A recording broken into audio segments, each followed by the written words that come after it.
May I just say that from a religious but also a mystical point of view, Mhm. what nature and the whole cosmic cycle shows us that although there's a continuous change of light and darkness, Yeah, but at the same time it is eternally there because yeah, in cycles it returns all over again that's every correct. year. Yeah, that's So, for example, a tree, which you can observe maybe outside of your house or in your garden, mm, it is still there yeah. throughout all the seasons. Just the outer appearance changes as Oh it yeah. dies and it just regenerates and flowers again, and then Mhm. the whole cycle again.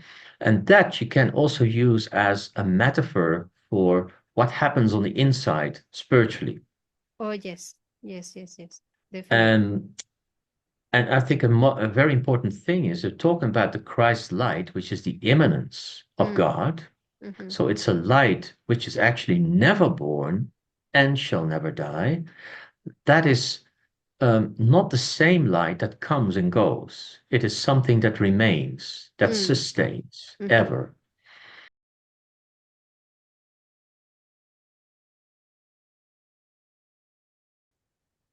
Hello, Synchronauts. How are you? My name is Aida from Mexxicamelot, and I'm here with my teacher and mentor, Mike Bais from Circle of Avalon. How are you, dear Mike? Welcome. Thank you. Yeah, I'm very good. Thank you so much. And happy to be here again and to do another podcast in between our podcasts about exorcism and all these gloomy things, but now about the Advent. So very Yeah. interesting. Yeah, Yeah. very happy that you agreed to do this because I mean we're a bit late, quote unquote, because we're Yeah. very close to Christmas. We're already in the third week of Advent. But I realized as I was doing this practice of the eternal birth with you, which is a very beautiful practice that you have created, and it's not necessarily related to the Advent or Christmas per se, but you have kind of lined up that practice for your students for a few years now. And as I was being more aware of the whole process, I was like, wait a minute. Yes, I grew up as a Catholic. And obviously we did when I was a child, we did do the Advent crown and everything, but I've never really gotten into like sat down and asked the questions like what is really Advent about? Why do we light the candles and what are the practices and where does it come from? So Yeah. I ask you to please give us a bit of crash course on Advent and its relationship, obviously, to Christmas and also to the winter solstice and even some pagan traditions. So I'm very Mm. grateful that you're doing that for us today, dear Mike. And just a little note that I want to talk about before we continue is that Mike had a bit of an accident with his computer. So he got a new computer and there might be some sound issues, dear Synchronauts. So if suddenly it sounds a bit strange, please Yeah. be patient with us. These are things that happen, but we're here with all the enthusiasm as we always do our recordings. Definitely. Yeah. Okay, so are we Wonderful. ready to begin? I am. Okay, so I'm gonna Let's share go. a very short presentation we have here, and Yeah. we're just going to be talking about certain subtopics related to Advent, Christmas, and the winter solstice, and Hmm. um, because yes, like I have questions, of course. So Yeah. we have divided this program in some subtopics. So why don't we get into the first one? The first, Good. like, yeah. So first of all, let's understand what Advent is. From obviously, this is a Christian practice. Hmm. So can you tell us a little bit what is Advent and why it is considered a time for waiting and preparation rather than the celebration? So it's the previous period before getting into Christmas. So why is it so waiting and preparing for Christmas? Yeah. Yeah. So the word Advent comes from Adventus. It's a Latin word for arrival or coming into something. And the arrival, first of all, is not so much the arrival of the human being, but much more the arrival of a cosmic event. So it's a period working towards like a descent into or towards a momentum of light. This happens especially here in the Northern Hemisphere when we talk about the winter solstice, which is a cosmic event. But of course, here on Earth, we notice this um, because simply we observe it as the so-called shortest day of the year. Mm. This has to do with the rotation of the sun and the earth around it, and a certain um, axis position of the earth. And some people may know this is like around 23 degrees. Mm-hmm. And because of this, you don't have like a standing up rotation of the earth, but it's slightly diagonal. So it means that at certain points of the year, the northern hemisphere is being directed to the sun or is a bit more away from the sun. That makes it the longest day on the 21st of June and the shortest day on the 21st of December. And that that deepest point of darkness and the beginning of light has been, because of its universality on our planet, in our human unconscious, has had deep consequences. And therefore, it has been expressed in a lot of mythological and also religious ways. Mm-hmm. So, a lot of gods, goddesses related to the birth of light have been associated with that particular point in the yearly cycle of the sun. Yeah, and actually, we're going to talk So, a little bit more about the pagan roots for this celebration. yeah, And I'm really exactly. amazed at how, because obviously this movement that you're talking to us about, the Earth, how it's doing its dance around the sun, but it also does this at the same time. Yeah, How that's what generates the seasons. That's why we have seasons in this planet. So it's very magical. Every exactly time so. that we reach certain points between the seasons and during the Yeah. change of season, somehow I think there is a great need for people to observe that and to have rituals and even celebrate. It's Hmm. really good for, particularly during the winter, wherever you are, your winter being northern or southern hemisphere, you need activities that will keep you with hope that the spring will come once more. So this is very important. And this brings me Yeah. to my next question. Then why is Advent traditionally associated with darkness, silence, and expectation? Like, because Advent could, I mean, even Christmas, we'll talk about it, about the date, but Christmas could Yeah. have been celebrated at any other time. But why do you think right now there is this connection between Advent, darkness, silence, and expectation? No, no, of course, we could celebrate Christmas at any other time, but it is the birth of Christ, the birth of light, which follows this cosmic cycle of the winter solstice that we are talking about. Mhm. So the preparation runs from basically All Souls and Saints Yeah. around the 1st, 2nd of November, which in pagan traditions is called Shamain or Saman and some other names for it, but it's Mhm. basically all the same thing. Um, and it's the descent into darkness. Mhm. It's the 4 weeks roughly before the birth of the new light, the Christ light in Christianity, and therefore, we cannot say that the darkening is a certain point, but of course, it's a process. Oh, yes. And for the human consciousness, that's a descent into, for example, mythologically, the earth. Mhm. And for us, as a spiritual religious practitioner, it means the descent into ourselves. Yes. So that's why we are being invited to become like the land Mhm. around us, Yeah. which doesn't grow, doesn't give any fruits and crops. We have to go into ourselves within the soil, and therefore we are invited to stillness, excuse me, silence, Mhm. meditation, contemplation, Mhm. um, and in a sense also we're invited to truthfulness.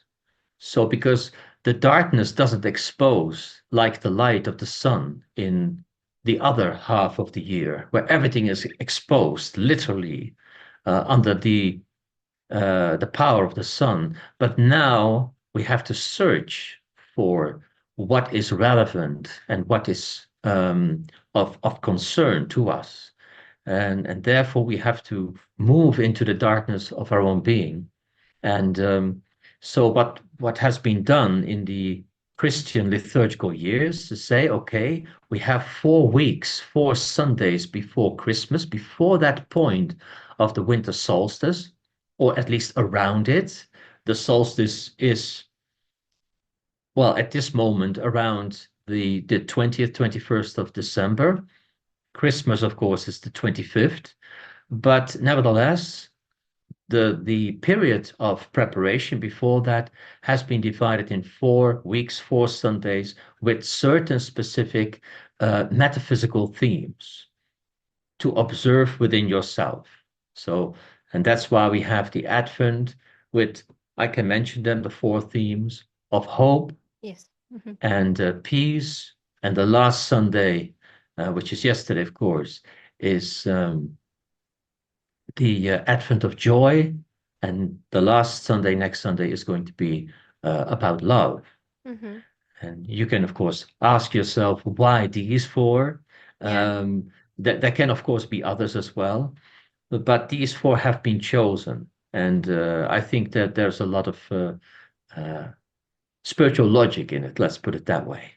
Okay. And So we can go into them if you like, but we yes. don't have to. Yeah. No, yes, because actually that's one of the questions that I had for you. Like, how do the themes of Okay. hope, peace, joy, and love unfold throughout the 4 Advents, the 4 weeks of Advent? Because there, as you say, there must be a logic behind it. It's not like, oh, I think I like this topic and let's go with it. It seems Yeah. like there's No. something more deep behind that. So yes, can you tell us a little bit more about it, please? I'm really Yeah. curious and I'm intrigued as well. Yeah. So um, this is really not just about, for example, the development of moral or being a good citizen, but this is to see if you can cultivate the highest understanding, but also the pragmatic um, application of these 4 themes within the world. So, for example, if you take the first of hope, hope is always associated in esotericism, also in Kabbalah, with the highest divine world. That's the world of hope. When nothing makes sense, when there is nothing you can hold on to, then there's always that world that is available to you, which is the divine world. Mhm. And the Hebrew word for hope is tikva. It Mm. means cord or rope. So it is literally something you can hold on to. It's a cord of connection um, between God and yourself, like a covenant. Mm. And the beauty of it is that the more you hold on to the rope, the stronger it becomes. Ah, So the rope thickens as you hold on to it. okay. Um, and the intention of practice of that particular Sunday and the whole week, of course, is not to let go of that hope, even when you feel desperate. Mm. So the more infantile way of dealing with hope is that you are okay with it as long as things go well. Yeah. But then to be reliable and to be still holding on to that rope, even when things go bad, Mhm. in whatever turmoil or heavy storm you're in, Yes. that is the practice of hope there. Hmm. And it's not just the connection of you to God, but it's also the connection of God to you. Yeah. So that's why I said covenant, to Yes. hold on to that connection, whatever happens. Yeah. It goes both ways, and I can attest to that because when a person goes through a dark night of the soul, which is a topic that I want to talk to you about in the future, Yeah. because you Okay. have Yeah. you saw me go through my dark night of the soul, and it was hope was something that really kept me going. Even at Mhm. some points, I was faltering, but that's it. It's not only my connection or our connection to God Yeah. or the transcendent, but also like because if we Yeah. don't reach out, also like it's very hard for the higher worlds to reach down if we don't reach up. So it has exactly. to be both ways. You cannot expect God to like, and there's this term called Deus ex machina. When in fictional works, like, oh, there's something like Yes. suddenly it's like God brings the hand and just takes you out of it. No, it extracts you from whatever situation you're going through, and then you're saved. Yeah. And that Yes, it doesn't exactly. work that way. It's more like, No, no, no, it it does it not. it Yeah. goes both ways. So that's very important to keep note of that. Yes, So yeah, exactly. wow. Hmm. And another thing about this theme of hope is that if we consider that this cosmic cycle of light and darkness, of birth and death, what we are going through, Hmm. for the whole natural world, this is something which happens, Yeah. and it's not being taken personal.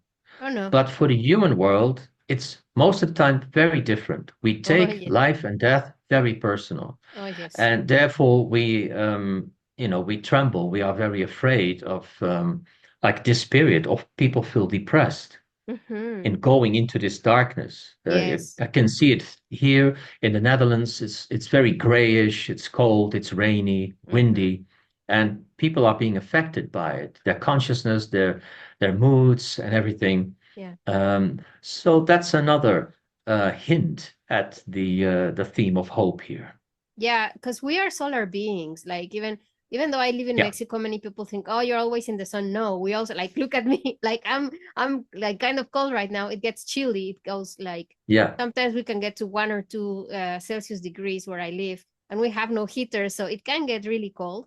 Um, of course. but we are affected by the lack of sunlight. Like, again, this topic comes together between the natural world and what we are celebrating, and how we Mm, react as nature to that lack of sunlight. So obviously that brings us down. We don't produce as much vitamin D, for instance, and also the chemicals in the brain are affected. But I think that the problem is, as you were saying, that because in this modern society, we go by the motto, time is money. And so mhm. if you're not producing, then you're useless and you're worthless. And then that's Yeah, why people get depressed, because we don't know. And this I learned through you, with studying with you. Like, I didn't know how to slow down. I didn't yeah, know how to stop. And what winter mhm. is doing, it's asking us to slow down. So much so that, for example, in the Roman world, in terms of counting time, the months of winter were not really taken into account because nobody was producing. So how are you going to tax people if they're not going to produce? So even those months, Mm. they didn't even take them into account into the time or the calendar at that moment. But then Yeah, greed came over, and it doesn't matter. Like, it doesn't matter if it's winter, uh, if you have all the snow in the world and it's all gray and gloomy, you still have to get up and produce. No, the nature is asking us to, as you say, come within, go yeah, into the heart. That's why I have, like, in this image, you have the fireplace, and mm, go within. And yeah. we don't know how to do it. We have forgotten how to do that. Nature knows. Exactly true. Yeah. So we And should go also back like to you it. said, the fireplace and the it's also a time of coming together, Oh but not yes. per se in a social way or Mhm. like an economic way, like you just, rightly Yeah. said so, but much more in a spiritual way. Yeah. With the ancestors, Oh and yes. you address your spiritual guides and teachers, and you venerate them. That's also included in this period of the year. Yeah. Definitely so. And it's a period, you Mhm. reminded me of this, Mhm. where you give up Yeah. the superficial, shallow parts of Mhm. the societal um, living. Yeah. That's the Saturn influence, like the Yeah. Saturnalia of this period of time, Mhm. where often money and goods are being offered, sacrificed. Everything that's superficial is Mhm. being offered on the altar. You can do that symbolically or literally, Yeah. but you give up the things that are personal, and they they are actually of no relevance so much at this particular period. Well, it's really funny Mm. because we do exactly the opposite. We buy gifts, and we make big part. I mean, here in Mexico, we go Mm. crazy, no? Even fireworks and firecrackers and Yeah. lights all around, and it's very scandalous. It's quite the opposite. But Mm. in a way, I kind of understand. We do need the lights, and we need the celebration to, as you say, Yeah. like to cope with the darkness, and to give us Yeah. something to look forward to, so that we can hang on. And actually, Mhm. after Christmas, that's why we have, I mean, at least in Mexico, it's a big deal, Candlemas. Yeah. And we do Yeah. have The 2nd of February. Yeah. exactly, because that's like, again, no, we light the candles because that's the last Mm. stretch of winter, and we really Yeah. need, like, and we need that fire to still keep us on going before the Yeah. spring. Sure. And Yeah. so to me that makes sense, but at the same time, I think we've taken it to an extreme. So um eh, well, I mean, you just answered the Yeah. questions that I was gonna ask. No, That how? that well, Ida, there are so many examples of these things that have Yeah. been misinterpreted eventually, or it leads its own way towards somewhere. So the idea of gifts, for example, Hmm. well, as you can see here on our slide, on our picture, with the birth of Christ comes certain spiritual gifts. And Ah. so the idea of giving gifts to one another should be, in this time of year, is that you look at the person that you want to give a gift, and Hmm. it's a reminder um, of their soul or their spiritual properties that they have. Yeah.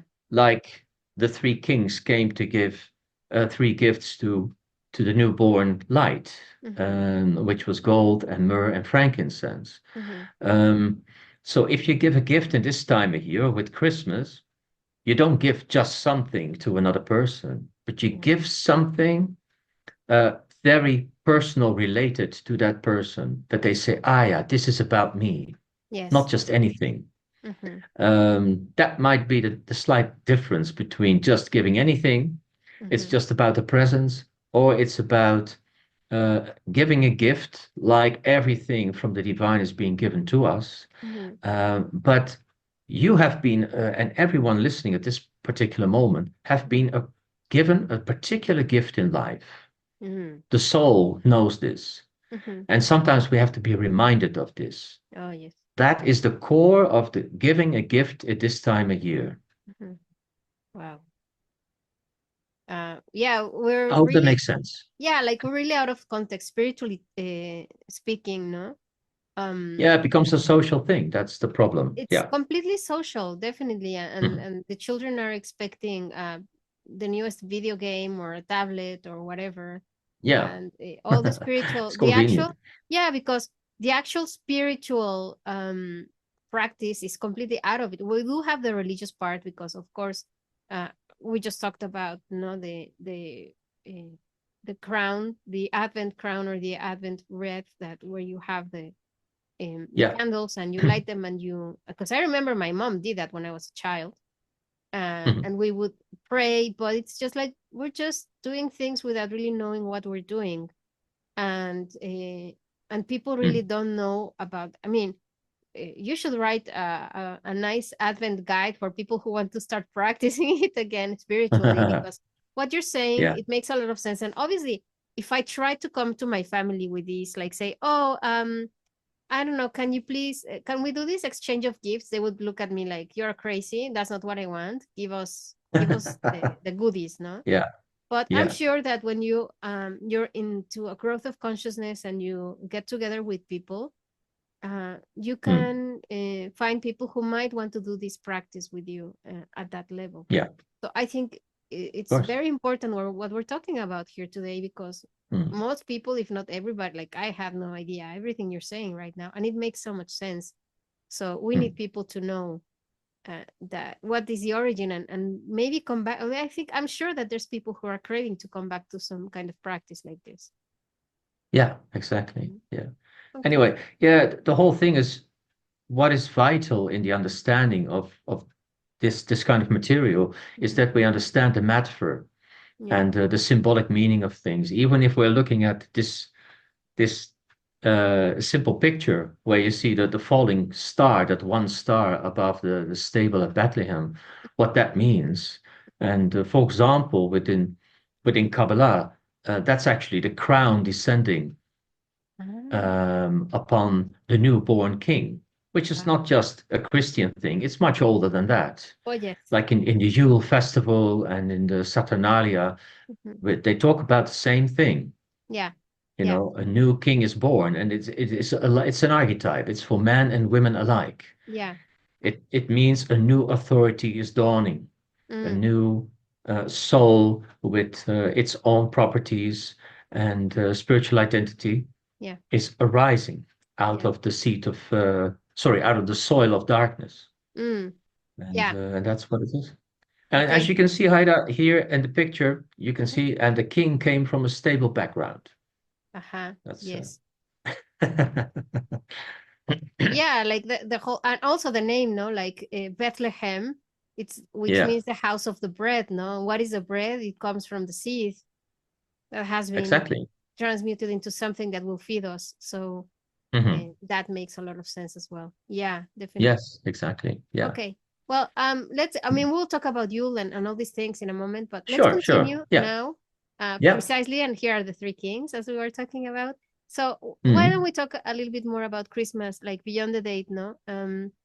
So we already talked a little bit about, well, or why is Christmas celebrated on December 25th, and what historical factors influence this choice? You already told us a little bit that it has to do with the winter solstice. And also, I don't know if people know Hmm. this, but why is it the 25th? It's because normally the as you say, no, the solstice can fall on the 20th or the 21st of December. Hmm. In this year, it will be on the 21st. And Yeah, so it takes 3 days of being like the sun is crucified, so to speak, because it stays yeah, in the same place, just like Jesus died on the cross, stays crucified in yeah, the same spot. And then on yeah, the fourth day, it starts going forward and we're moving forward towards the spring, towards yeah. having more light. So that is why it's celebrated on the 25th. So it's more than a historical thing. I would say that it's more like related to a natural thing, no?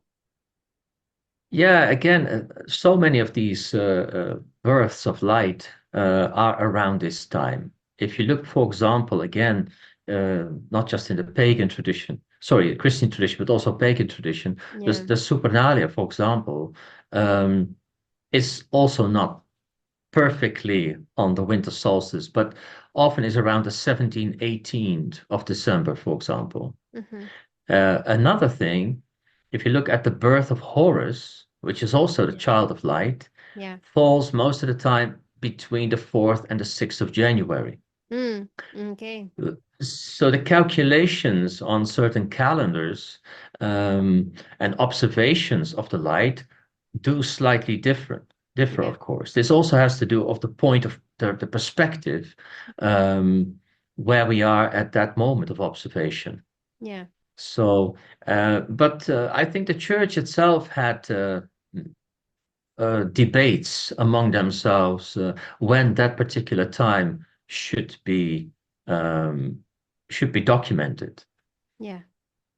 Yeah. So I know that there are other that there are differences sometimes between the the appointed date for the birth of Christ. Yeah. It's not always has been the 25th of December. Yeah, and that's also why Yeah. we, for example, here in Mexico, we celebrate the 6th of January, like the Day of the Three Kings. It's a big Yeah. deal. Yeah. We also have like this tradition where we have this like big, we call it rosca de reyes, so it's like a round kind of bread, sweet bread, Yeah. and we hide inside the little baby Jesus. So it's a plastic baby Yeah. Jesus. So you cut the bread on the 6th, and Yeah. if you cut it and you get the baby, you have, and it's there because it's hiding, no? Because Herod will come and get the baby. So you're the Yeah. Yeah. guardian of the baby. You have to take care of the baby. And then on Candlemas, you have to make Yeah. tamales to celebrate that the baby is going to be presented in the temple. So you become like the godmother or godfather of Jesus by doing this. That's so And nice. yeah, Yeah. it's like this, all these traditions, like it right, like really takes time. It's not only Yeah. Christmas, it's the period before Christmas, as you say, starting with the 1st of November, no, around Samhain or Day of the Dead, and then it moves all the way up to the 6th of January. And that's really interesting. So Exactly. Yeah. I don't know if it's okay, we can, if you want, then we can, because we already talked about the meaning of the symbolic meaning of the light, no, being born at Christmas. You already told us the importance of it, and so why don't we continue with our Yeah. next slide? We already talked a little And bit I more. Yeah, sure, Sure. please. May I just say that from a religious but also a mystical point of view, Mm-hmm. what nature and the whole cosmic cycle shows us that although there's a continuous change of light and darkness, Yeah, but at the same time, it is eternally there because yeah, in cycles it returns all over again that's every correct. year. Yeah, that's So, for example, a tree, which you can observe maybe outside of your house or in your garden, mm, it is still there yeah. throughout all the seasons. Just the outer appearance changes as Oh it yeah. dies and it just regenerates and flowers again and then Mm-hmm. the whole cycle again. And that you can also use as a metaphor for what happens on the inside spiritually. Oh yes, yes, yes, yes, definitely. And And I think a very important thing is you're talking about the Christ light, which is the immanence of Mm, God.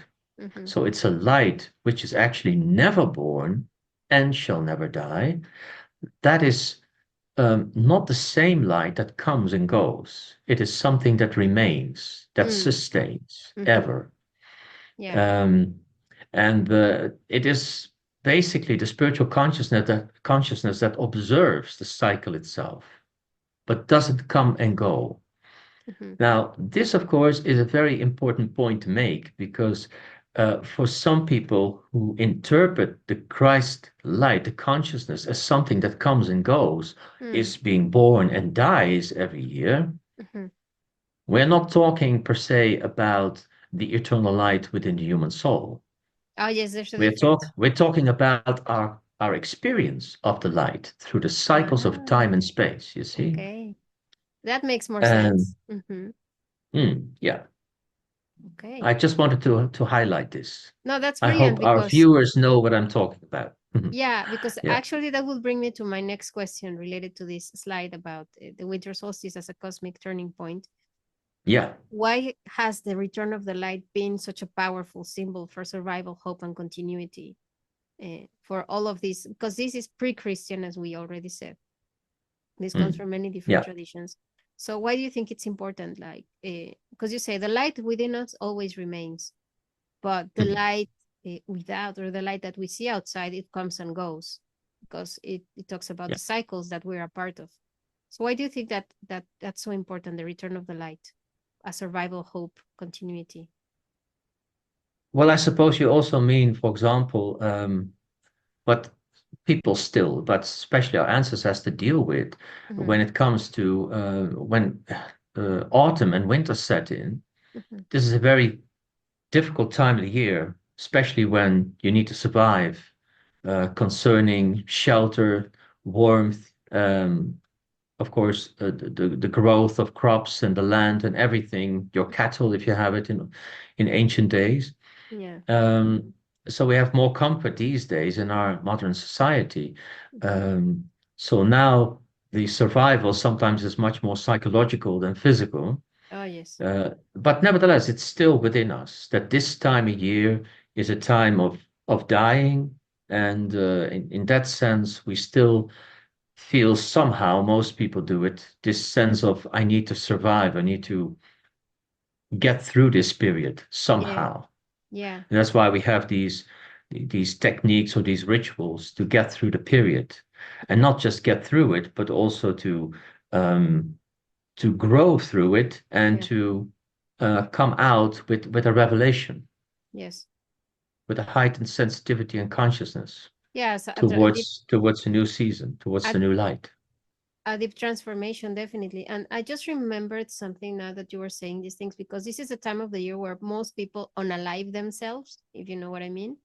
And Yeah, also a lot of people die like natural causes during the winter, because as they don't have that solar energy, that connection feeding their bodies, then it's a time like for older people or really really ill people, they just disconnect and then move on to the next realm. So it's also very interesting to note that the like the not only the psychological but also the physical effect on some yeah, people.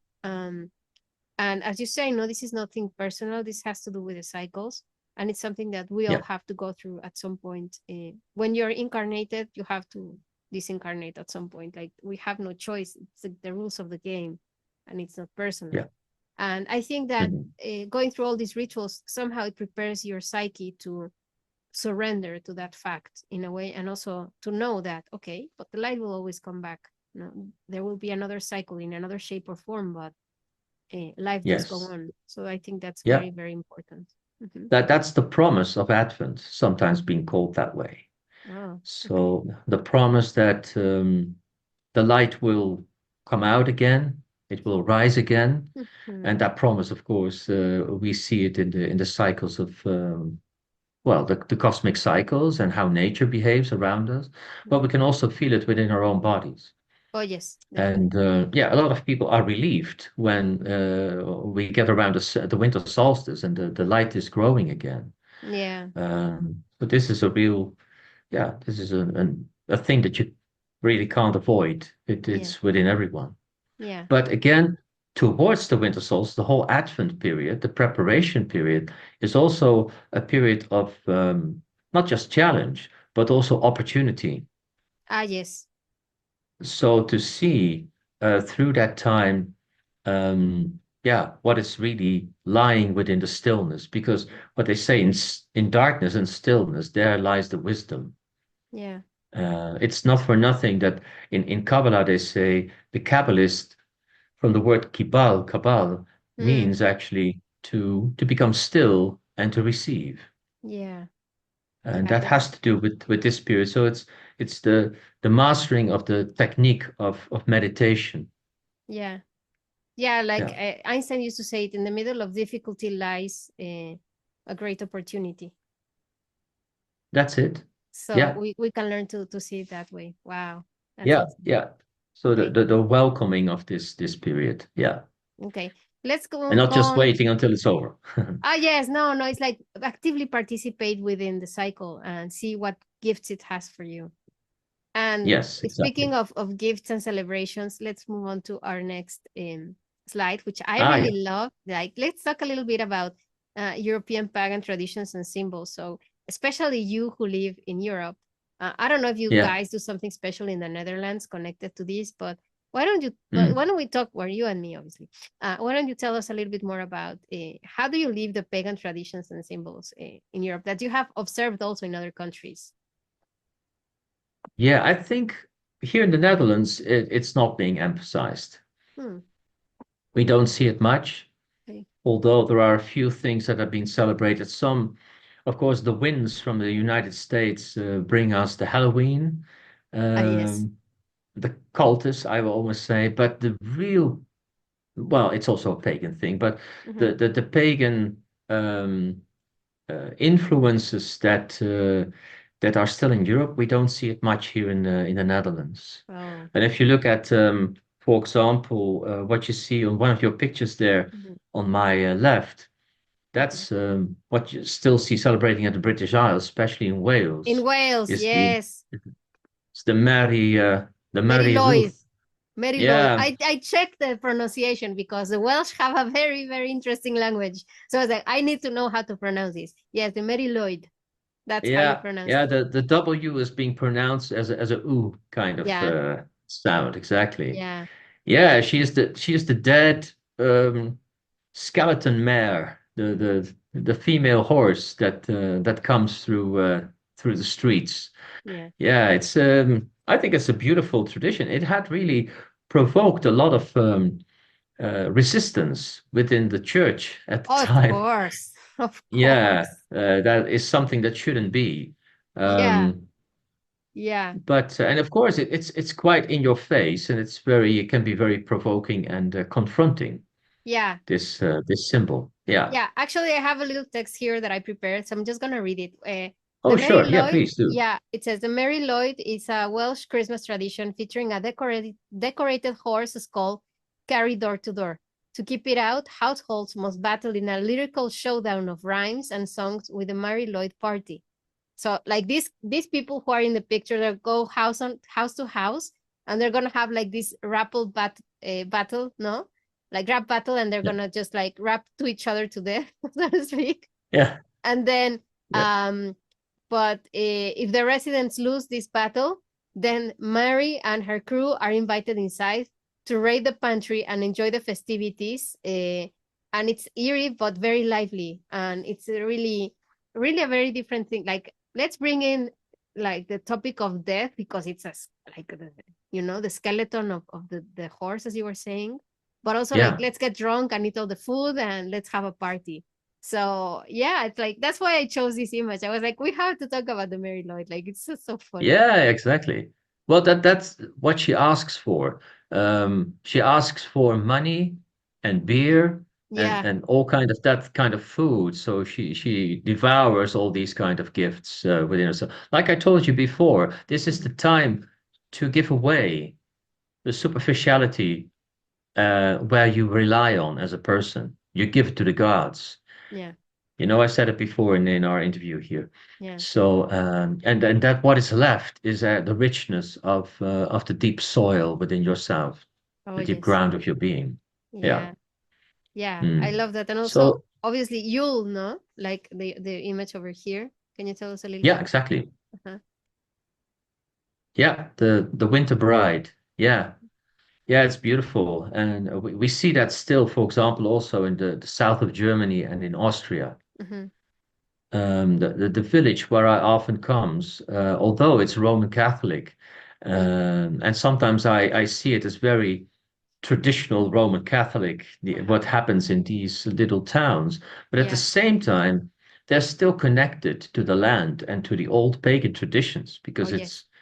it's part of the culture, for example. So they harbor a lot of old traditions, and Mm-hmm. and they still combine these two things. Yes. It's really beautiful how they do it. Yeah. Yeah. So let's I'm gonna actually change slide now. But just give me Okay. a second, Yeah. because my mouse is misbehaving today. But wait, no, that's not that. Where is it? I'm missing one. Oh my God, I'm missing a slide. I don't know why I'm missing a slide.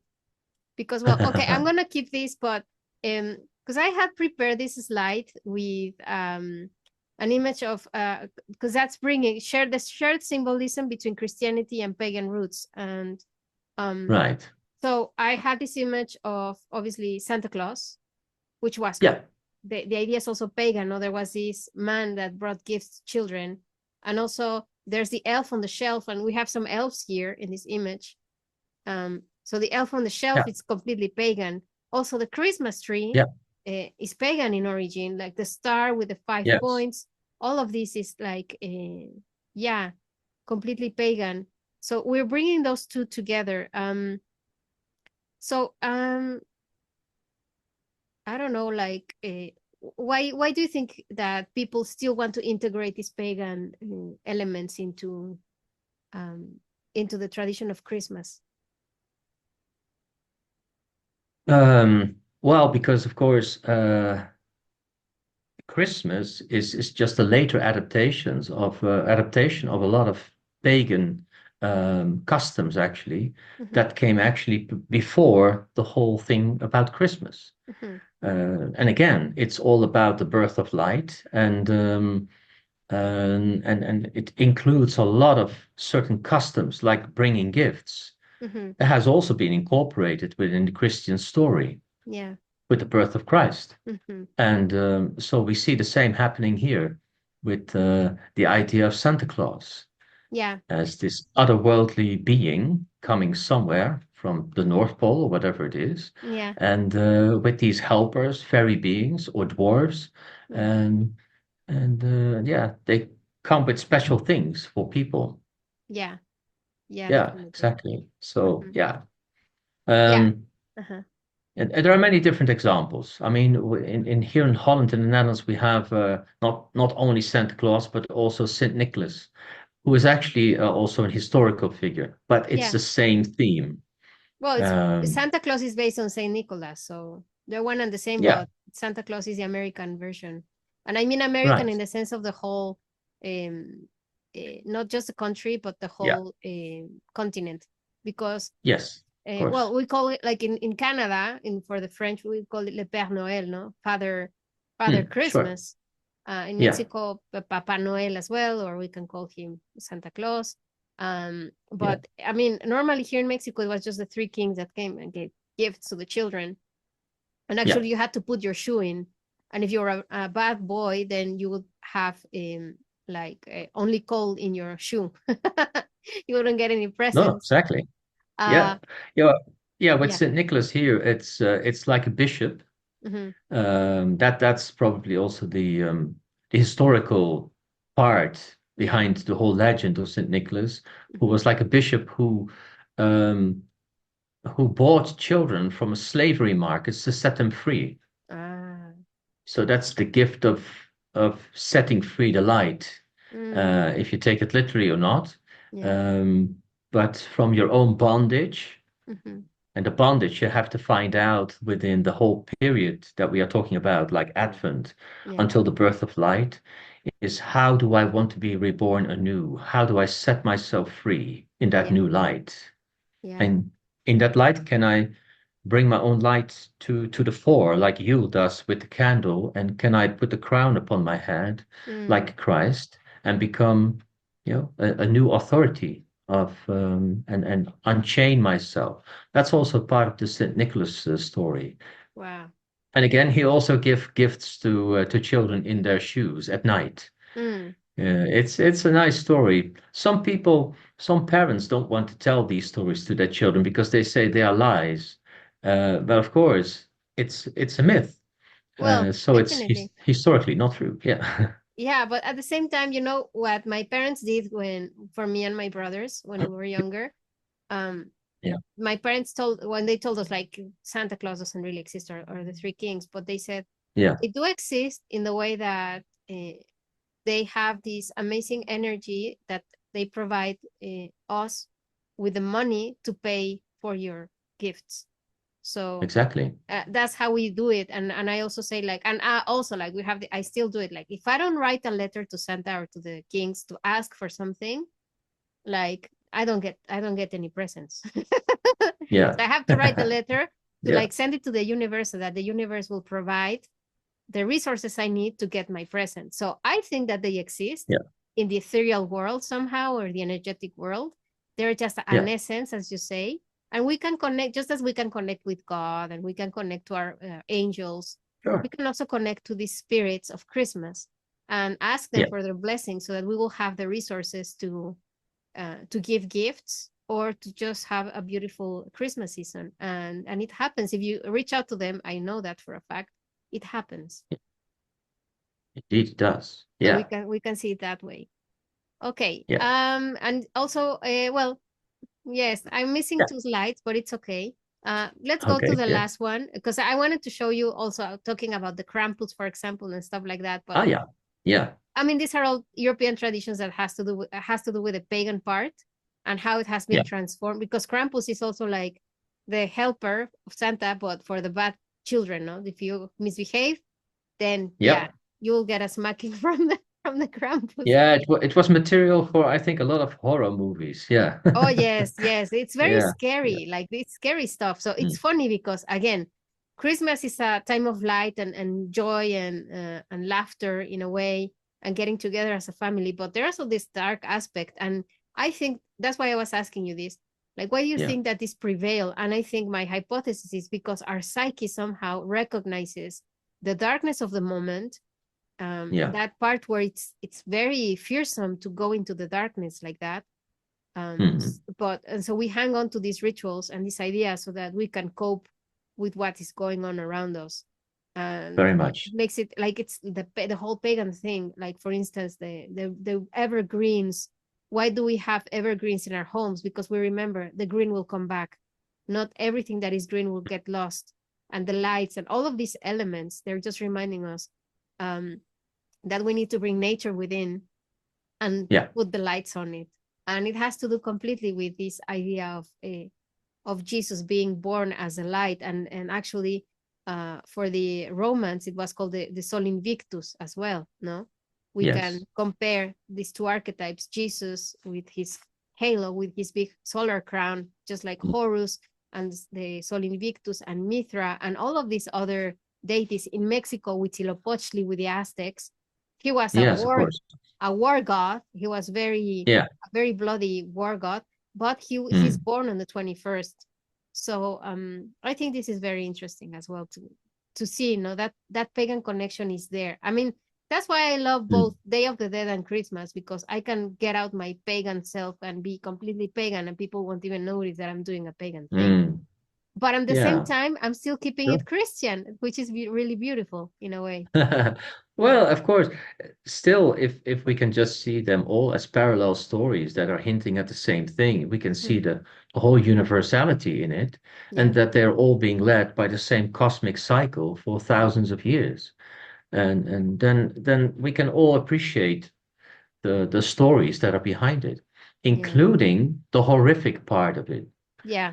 because that's included for the mature people, not per Mhm. se for the soft-hearted people, but Oh, yes. spiritual mature people who are willing, they're waiting for their death in a spiritual sense, and also the confrontation with their own darkness. Yeah, that's That's important. the Krampus. That is the mare that we are willing to face because we Mhm. are looking for truth. Only Exactly. then can the true light dawn at the winter solstice. Mhm. Otherwise, the Christ will not be born within you, you Yeah, see? yeah, definitely. That makes so much sense that we have to face our darkness so that Of and course. light Yeah. it up, see what it is, and Yeah. then do some cleaning. Like, I mean, it's simple. We cannot be 100% clean ever because life happens and you get dirty again. But Yeah. it, let's like try to bring the light into it, and also recognize that it's part of our own nature. It's part of our growth, and not be Yeah. so hard on ourselves when we realize about our dark side, but embrace it Mhm. and also use it to our advantage. As we were talking in the past few programs, talking about the liminal state between like the veils being open precisely at the time of Halloween or Samhain and the Day of the Dead. That's when the process Certainly. begins, that we can get into Certainly. it, yeah, and use it to our And all the advantage. Yeah, and all the gods or the semi-gods like Jesus, like Mithras, etc., Mhm. like Adonis, they come with a kind of bloody, horrific side of it, but that is only because of the self-sacrifice. Oh, yes. You know, Christ at the cross is a horrific thing, Oh, yes. but it's needed to be reborn again. Mithras, same thing. He Mhm, kills his most beloved bull. So mhm, something has to be sacrificed. That is the whole period of Advent. mhm. It is going within Yeah, and knowing that you have to discover something that out of a sacrifice you are being reborn into the light. And yeah, nature again does it all the time. It sacrifices, it exactly. fruits, it blossom, it dies for the sake of the new life. Yeah, Nature is a great teacher in that sense, and it definitely. does it willingly. Yeah, Yeah, because it's part of what it is. Like it is inherent exactly. to it. Nature just inherently knows that it Yeah, will return. yeah. So we Yeah, just it need to does be it for, reminded.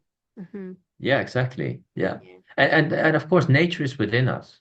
Oh, So yes. if we allow ourselves to go in that part of our Mhm. being, Yeah. and just let this whole prefrontal cognitive part not rule the Hmm. show for this time of year, Hmm. we may be in accord with nature Yeah. and that natural flow of birth and death. Yeah.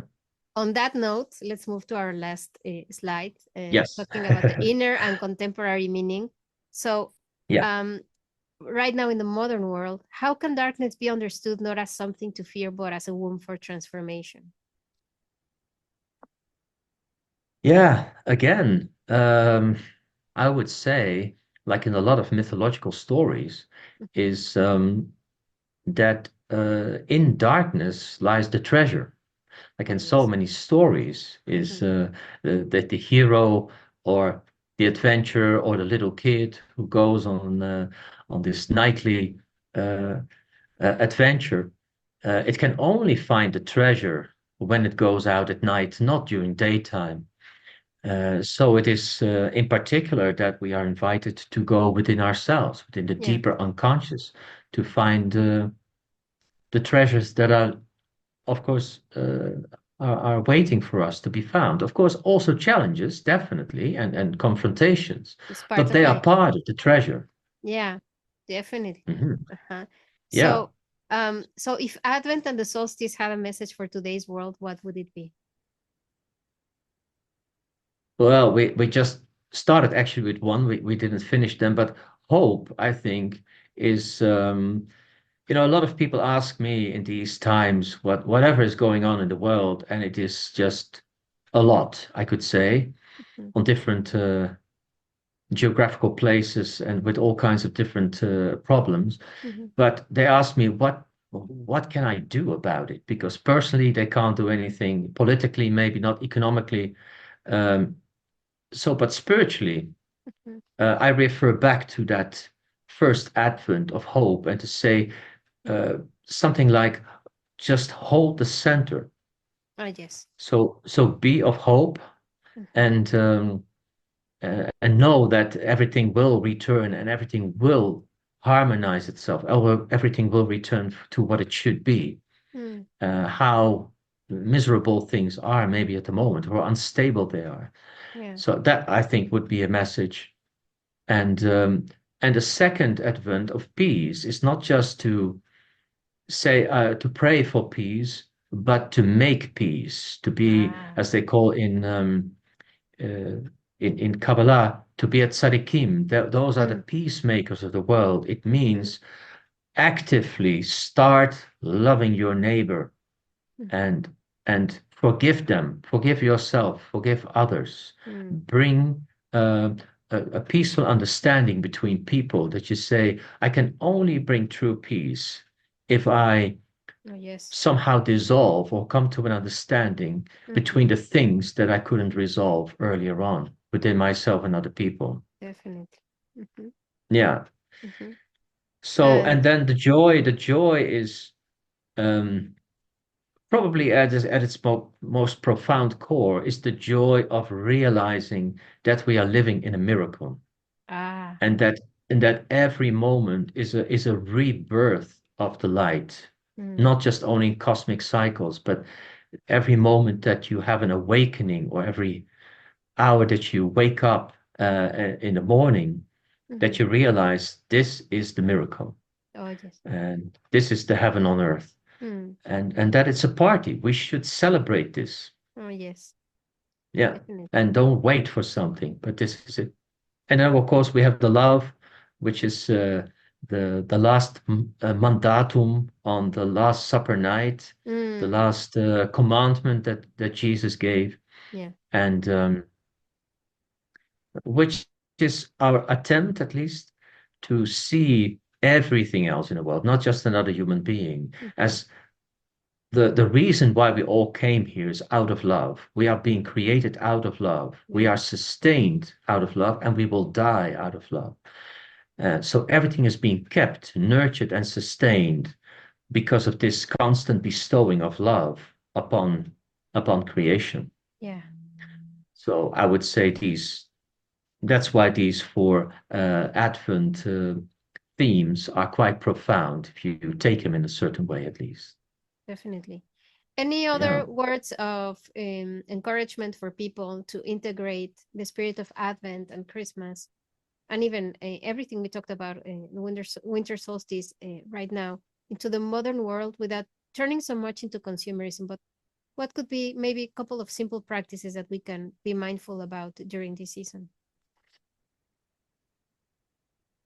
Well, I would say we talked about it a little bit, but if you have a celebration with your family, Mm, is to have the courage to talk about these things mm, and to share them with one another mm, instead of only having a nice social gathering and uh, and having a maybe a very good dinner together, but have the courage to open these spiritual ideas to one another mm, in a poem or a song or just talking about it and reintroduce the true values of what this is all about. mhm.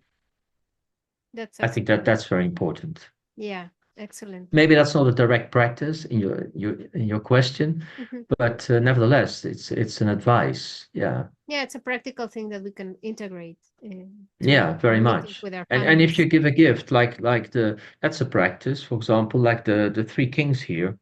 Hmm. If you give a gift, don't give just something, but give it with the intention that you want to remind the other of why that person is here on earth. What is the spiritual gift that the other person is bringing Oh, yes. Yes, yes, yes. to the world? Mm, And with that intention, look for a gift. yeah, definitely. And yeah, that's what I would say. Thank you so much, dear Mike. Well, we're gonna finish our talk like this today. It was a really, really great talk. So, anything Thank you else? so much. Any last thoughts that you would like to add for our listeners? Um, no, I don't think so. I think this is good what we have done. Yeah, Yeah. yeah, it was really, really enlightening talking about the light. Yeah, So, exactly. Yeah. can you please share with us your social media information so that if people want to get in touch with you, Sure. how Yeah. can they reach you or where can they find your information, please? Yeah. I'm not very active on social media, but Facebook, you can find me under my name, Mike Bais, or Circle of Avalon, 2 pages. Same with Instagram. And my website is circleofavalon.nl or kabbalahmysticalschool.com. Very And you cool. find my email address. So if you want to contact me, that's always fine. Yeah, and as usual, I'm gonna leave here in the description of the video your information written so anybody Please can do. get in touch with you. Yeah.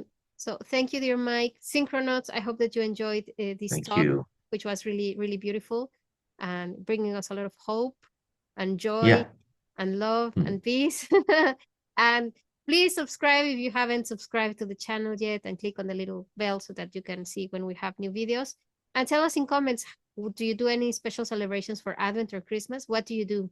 Or if you live in Europe, for example, do you see any of these like different expressions of the pagan traditions along with the Christian ones? We want to know. We want to hear from you. Mm. Thank you so much, dear Mike. Thank you, Synchronauts. And we'll see Thank each you, Aida. other very soon. And we will continue with our other topic. We have to finish it, but it's all connected. It's really beautiful how it's all connected. We will. Thank you so much. Talk to you very soon, Synchronauts. Thank you. Bye. Goodbye.